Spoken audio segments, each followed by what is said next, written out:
Hello everybody, I am Neha. Welcome to ask juries. आज मैं लेके आई हूँ आपके लिए 20 लेटेस्ट लैंडमार्क जजमेंट, जो कि देखा जाए तो प्री के लिए भी इंपॉर्टेंट है और मेंस के लिए भी। प्री में तो आपके लिए फैक्ट दिया जाता है और जो ऑप्शंस होते हैं ए बी सी और डी, उसमें आपसे पूछा जाता है कि कौन सा केस है, किस केस में ये फैक्ट कहे गए हैं, तो आपको चूज़ कर लेना होता है। बहुत आसान होता है। लेकिन मेंस में ऐसा कुछ नहीं होता है। मेंस में हो सकता है आपको कोई भी जजमेंट का नाम दे दे, उसके बारे में आपको पूरा डिस्कशन, उसका पूरा फैक्ट सब कुछ लिखना होता है। या फिर ऐसा नहीं भी होता है तो भी आपको आपके आंसर्स में एक केस ज़रूर लिखना होता है। लैंडमार्क रूल ऐसा नहीं है कि लिखना ही है, लेकिन अगर आपको आता है, आपको याद है, तो आपको लिखना चाहिए, क्योंकि वो आपके आंसर में 4 चांद लगा देता है। तो आपको नंबरों की कोई कमी ही नहीं होगी, भरपूर नंबर मिलेंगे आपको। तो चलिए जजमेंट की ओर चलते हैं। फर्स्ट जजमेंट है Sushila Agarwal versus state of Delhi. ये है 29 जनवरी 2020 का केस है। सुप्रीम कोर्ट का इस पर जजमेंट है। मैंने जो भी 20 जजमेंट्स आपके लिए लेके आई हूँ वो सारे सुप्रीम कोर्ट के जजमेंट हैं। आरजीएस एडीजे दोनों के लिए बहुत इंपॉर्टेंट है। तो Sushila Agarwal versus state of Delhi में दो बातें कही गई है। सुप्रीम कोर्ट ने दो बातें कही गई इसमें। फर्स्टली इशू वाज दैट जो प्रोटेक्शन अंडर एंटिसिपेटरी बेल है should be fixed for limited period. ये क्वेश्चन था, ये वाला इशू हुआ था कि whether protection under anticipatory bail should be fixed for limited period. तो कोर्ट ने कहा कि नहीं भाई, कोई टाइम लिमिट फिक्स नहीं है। No time limit could be fixed while granting anticipatory bail. पहली बात तो ये कही गई। दूसरी बात ये थी कि जो एंटिसिपेटरी बेल के लिए एप्लीकेशन दी जाती है, क्या उससे पहले एफआईआर लॉन्च होना जरूरी है? तो इसके लिए भी सुप्रीम कोर्ट ने कहा कि नहीं भाई, कोई एफआईआर जरूरी नहीं है। एफआईआर लॉन्च होने से पहले भी एंटिसिपेटरी बेल की एप्लीकेशन दी जा सकती है। इस केस में जो ये प्रिंसिपल है ये रियफर्म हुआ था। इससे पहले भी एक केस आ चुका है जिसका नाम है Gurbaksh Singh Sibbia versus state of Punjab. ये 1980 का केस है। सेकंड है जीजे राजा वर्सेस तेजराज खुराना। ये है एनआई एक्ट से रिलेटेड तथा 30 जुलाई 2019 का केस है। सुप्रीम कोर्ट का जजमेंट है ये भी। तो एनआई एक्ट का जो अमेंडमेंट हुआ है वो कब हुआ था? 1 सितंबर 2018 को। तो जो अमेंडमेंट हुआ है उसमें दो सेक्शन ऐड हुए थे, 143A एंड 148। तो जो 143A है वो इसी केस के माध्यम से इंसर्ट हुआ था। 143A क्या है? Interim compensation. तो जो ये सेक्शन है वो इसी में ऐड हुआ था। तथा सुप्रीम कोर्ट ने ये भी बोला कि जो अमेंडमेंट से पहले के जो केसेस होंगे उसमें ये सेक्शन लागू नहीं होगा। इसका जो इफ़ेक्ट है वो रेट्रोस्पेक्टिव नहीं है, फ्यूचरिस्टिक है। रेट्रोस्पेक्टिव इसका इफ़ेक्ट नहीं होगा, फ्यूचरिस्टिक इसका इफ़ेक्ट होगा। नेक्स्ट है Satpal versus state of Haryana. ये 19 जनवरी 2020 का केस है और ये भी सुप्रीम कोर्ट का जजमेंट है। तो जो ये केस है वो है डाइंग डिक्लेरेशन से रिलेटेड। इसमें हुआ ये था कि जो जुडिशियल मजिस्ट्रेट है उसने डिक्लेरेशन को रिकॉर्ड किया था और जो डिसीज पर्सन था उसने बोला कि जो अक्यूज्ड है उसने उसके ऊपर केरोसिन डाली और उससे आग लगा दी।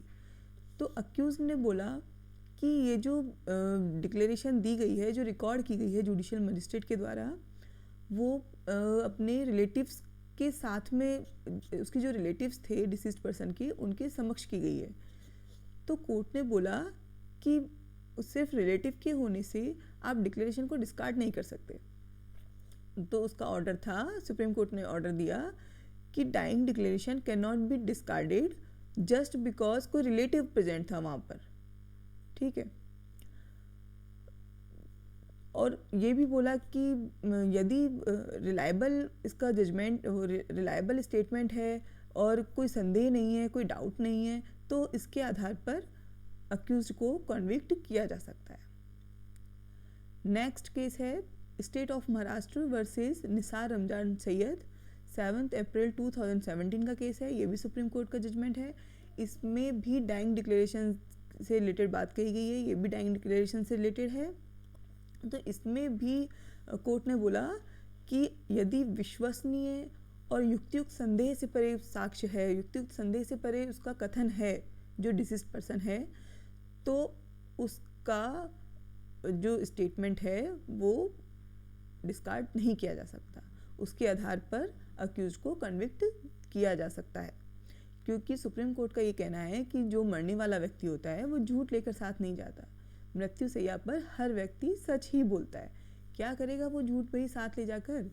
मरेगा तब तो उसको सच बोलना ही है। तो इसलिए कोर्ट कहती है कि कोई भी मरने वाला व्यक्ति कभी झूठ नहीं बोलता है।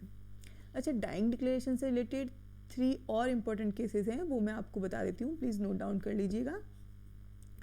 फर्स्ट है Ramavati versus state of Bihar, second है Munnu Raja versus state of Madhya Pradesh, and third है Kalavati versus state of Maharashtra. ये भी इंपॉर्टेंट केस हैं, लैंडमार्क जजमेंट्स हैं, पर ये पहले की जजमेंट है, लेटेस्ट नहीं है। और ये जो बताया है Satpal versus state of Haryana and state of Maharashtra versus Nisar Ramzan Syed, ये आपके लेटेस्ट जजमेंट है। नेक्स्ट है सर्वानंद वर्सेज स्टेट, ये है 15 अक्टूबर 2020 का, ये भी सुप्रीम कोर्ट का जजमेंट है। ये है CRPC 167 से रिलेटेड।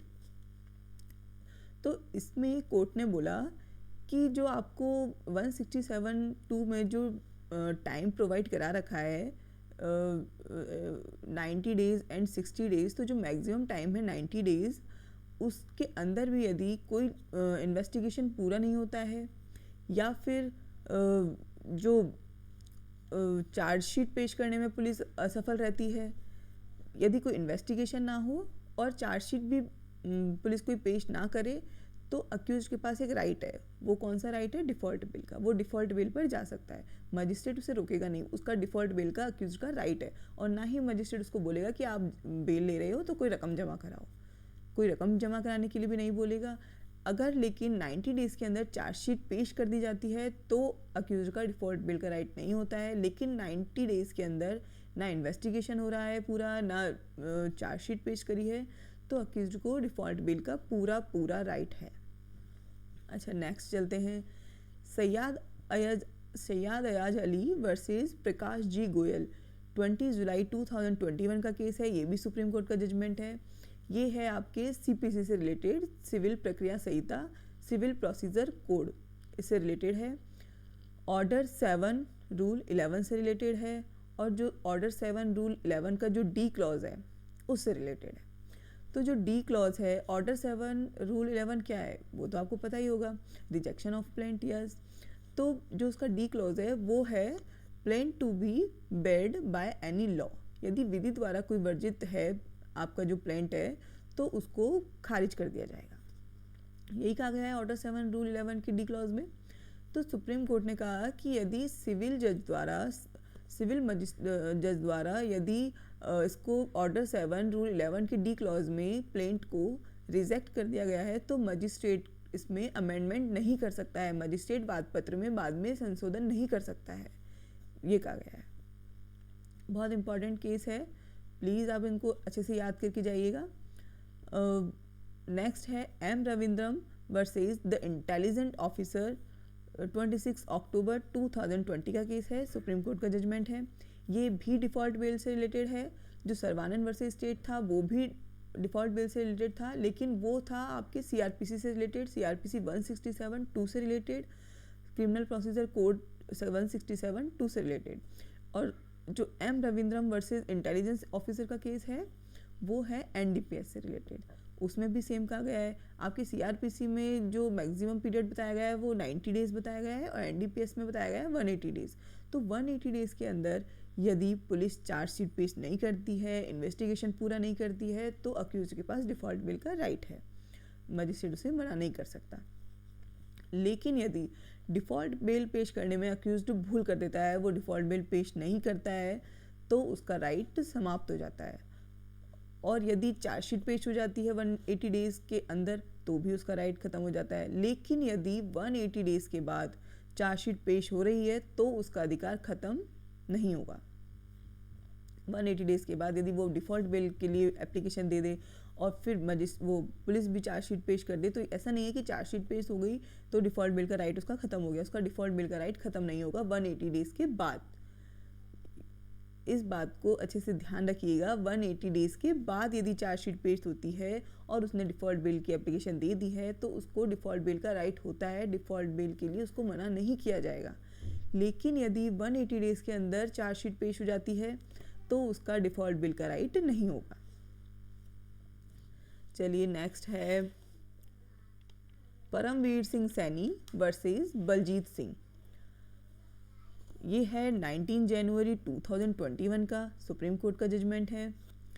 इसमें बहुत इंपॉर्टेंट बात कही गई है भाई सुप्रीम कोर्ट ने। इसमें सुप्रीम कोर्ट ने क्या कहा कि जो भी पुलिस स्टेशन है, हर police station, each and every police station, उनको सीसीटीवी कैमरे लगाने होंगे।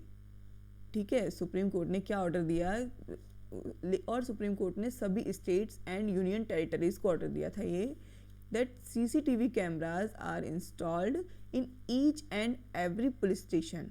और एक बात और कही गई, जो ये रिकॉर्डिंग है वो एटलीस्ट 1 ईयर की रिकॉर्डिंग वो अपने पास रखे।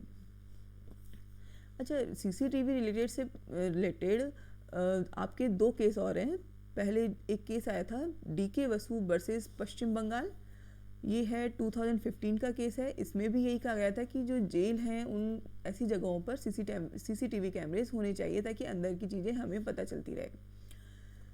और जो सेकंड है वो आया था आपका 2018 में आया था, शफ़ी मोहम्मद का केस था, Shafi Mohammad versus state of Himachal Pradesh. इसमें भी सीसीटीवी कैमरे के लिए कहा गया था।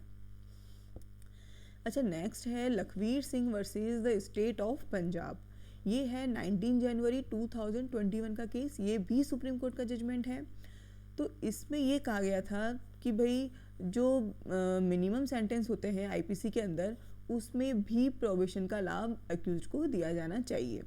क्योंकि जो अक्यूज था उसने ये दलील दी कि जब जो आपको इम्प्रिजनमेंट दिया गया है, जो आपको सज़ा दी गई है, जो अक्यूज को सज़ा दी गई है, उसका वो आधा भुगत चुके हैं और 21 से कम उम्र थी उनकी जब उन्होंने ऑफेंस किया था।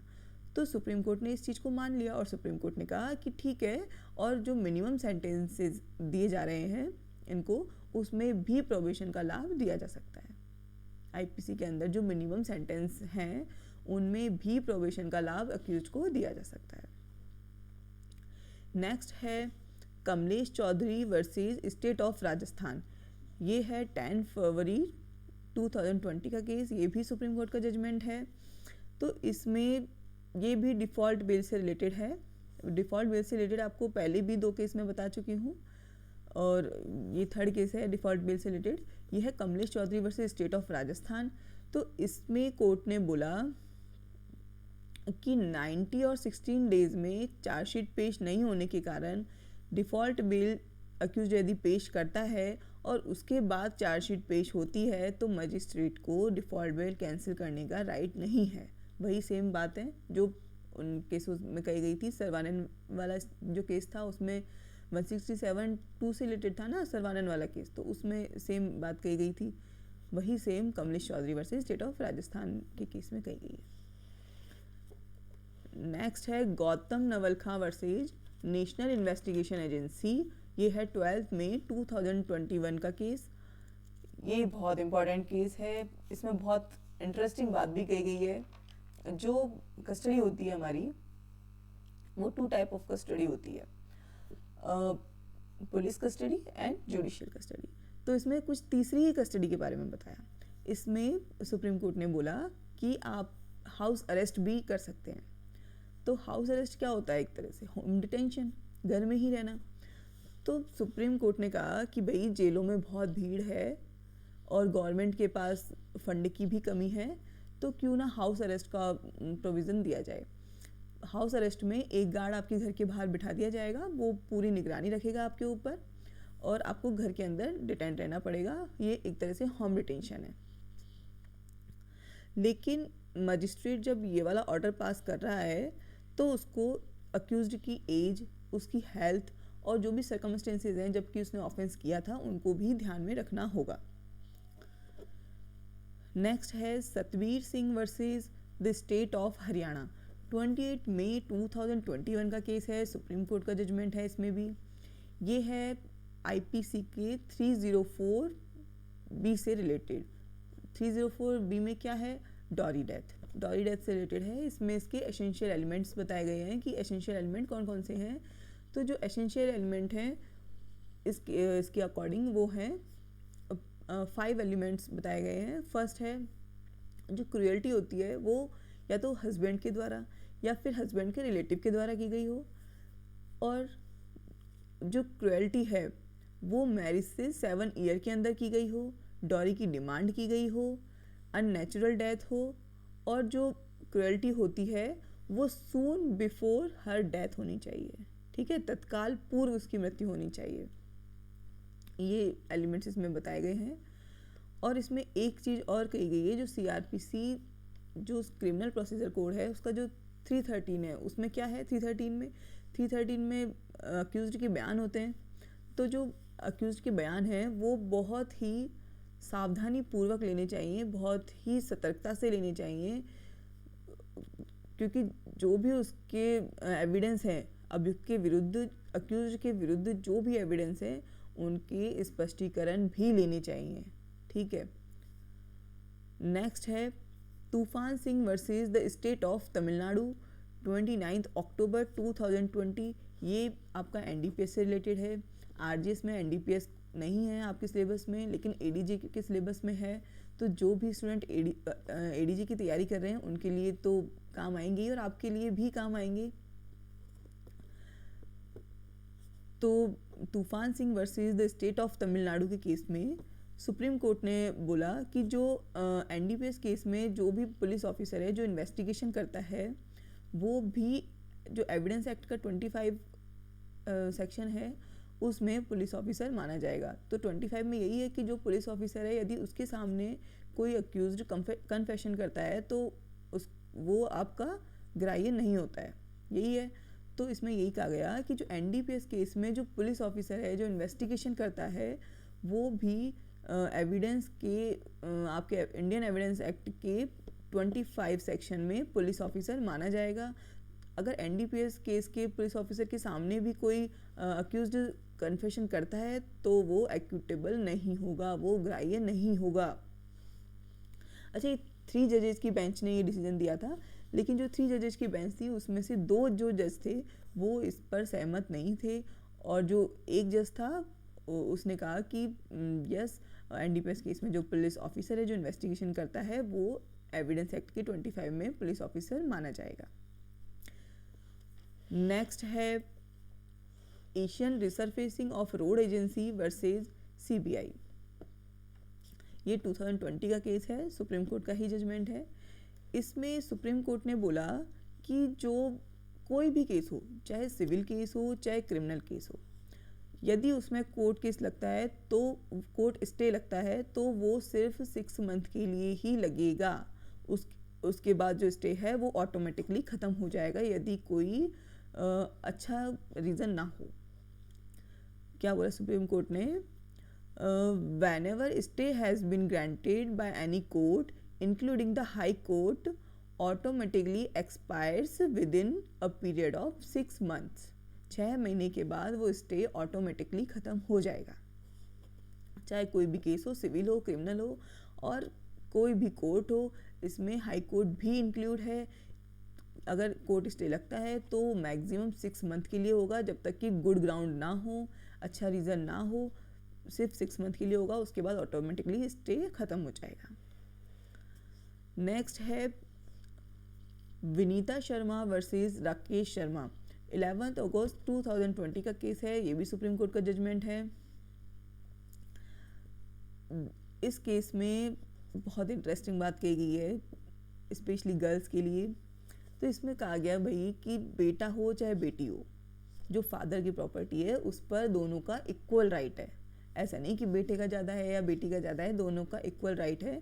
जो अमेंडमेंट हुआ था हिंदू ससेशन एक्ट में 2005 में, उसके अकॉर्डिंग दोनों, जो बेटा है बेटी है, दोनों का फादर की प्रॉपर्टी पर इक्वल राइट है। ये भी 3 जजेस की बेंच ने डिसीजन दिया था। तो जो ये केस है वो एक तरह से जॉइंट हिंदू फैमिली के इर्द गिर्द घूमता है, ठीक है। तो इससे पहले एक केस आया था प्रकाश वर्सेस फूलवंती। प्रकाश वर्सेस फूलवंती जो केस आया था उसमें सुप्रीम कोर्ट ने कहा था कि यदि फादर की डेथ, जो अमेंडमेंट हुआ है 2005 में हिंदू ससेशन एक्ट में, उससे पहले हो जाए तो बेटी को कोई राइट नहीं होगा फादर की प्रॉपर्टी में। लेकिन जो ये केस है 2020 का विनीता शर्मा वर्सेस राकेश शर्मा, उसमें सुप्रीम कोर्ट ने कहा कि चाहे डेथ अमेंडमेंट से पहले हो या अमेंडमेंट के बाद में हो, बेटी का इक्वल राइट है, बेटे के बराबर, बेटा और बेटी इक्वल हैं, बेटे बेटी का इक्वल राइट है। सुप्रीम कोर्ट ने एक बात बहुत इंटरेस्टिंग बोली कि बेटी बेटी ही रहती है हमेशा, लेकिन बेटा हमेशा बदलता रहता है परिस्थितियों के अकॉर्डिंग। तो चलिए, बहुत इंटरेस्टिंग केस था ये विनीता शर्मा वर्सेस राकेश शर्मा। नेक्स्ट है रजनीश वर्सेस नेहा, 4 नवंबर 2020 का केस है, ये भी सुप्रीम कोर्ट का जजमेंट है। इसमें सुप्रीम कोर्ट ने कुछ गाइडलाइन फ्रेम की मेंटेनेंस से रिलेटेड, कि किस तरह से मेंटेनेंस दिया जाएगा, उसका पेमेंट से रिलेटेड। तो इसने बोला, सुप्रीम कोर्ट ने बोला कि जो मेंटेनेंस का जो एग्जीक्यूशन है वो और भी एक्ट हैं, उनमें भी आप उसका एग्जीक्यूशन करा सकते हो मेंटेनेंस के पेमेंट का। कौन कौन से हैं? सेक्शन 28A है हिंदू मैरिज एक्ट का, सेक्शन 26 है डोमेस्टिक वायलेंस एक्ट का, एंड सेक्शन 128 है क्रिमिनल प्रोसीजर कोड का। तो इन तीनों एक्ट में भी मेंटेनेंस का जो पेमेंट होता है उसका आप एग्जीक्यूशन करा सकते हैं। नेक्स्ट है Laxmibai Chandragi B versus the state of Karnataka, 8 Feb 2021 latest है, सुप्रीम कोर्ट का जजमेंट है।